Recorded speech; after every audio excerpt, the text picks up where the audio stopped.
кыздар, карагычы кандай жашынакай токойдомун. Мынакей. Сап-сары болгон токой. Дагы жакшы көрүнбөй атат. Мага аябай көп жазасыңар личкага.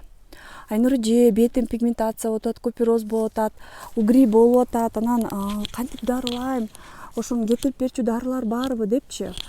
Алтындарым. Беттеги болгон көйгөйлөр дарылоо керек. Аны бир эле крем сүйкөп коюп, же бир эле уколго барып коюп, же бир нерсени жасап коюп эле кетире албайбыз.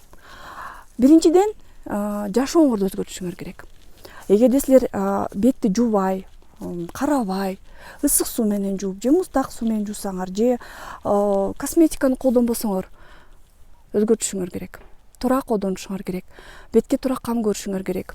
Эгерде силер майлуу тамакты жакшы көрсөңөр, же тескерисинче жанагындай же болбосо этти көп жакшы көрсөңөр, же тамак жебей режимди кармабай жүрсөңөр, анда режимди өзгөртүш керек. Эгерде ооба куперозго каршы, такка каршы бүт кремдердин баарын сүйкөп көрдүм, процедураларды жасап көрдүм, бирок бир убакта эле кылам, анан жайында кайра кылбай калам. Мен үчүн дайыма кылуу оор десеңер, анда дагы туура эмес. Анткени лечение, дарылоо толугу менен болбой калат. Айтайын дегеним, бүт баары териге кам көрүүнүн баары комплекстүү болуш керек. Эгерде комплекстүү болбосо, анда канча акча коротсоңор деле, канча аракет кылсаңар деле жардам бербейт.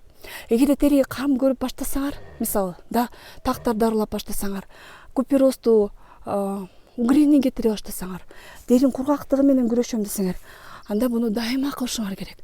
Дайыма кам көрүшүңөр керек. Тамагыңарды өзгөртүшүңөр керек. Физикалык жанагындай активдүү болушуңар керек. Бат, витаминдерди ичишиңер керек.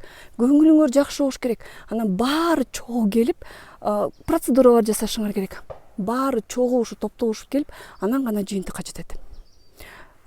Унутпагыла, биздин организмибиз бул система. Эч качан терибиз өзүнчө болбойт.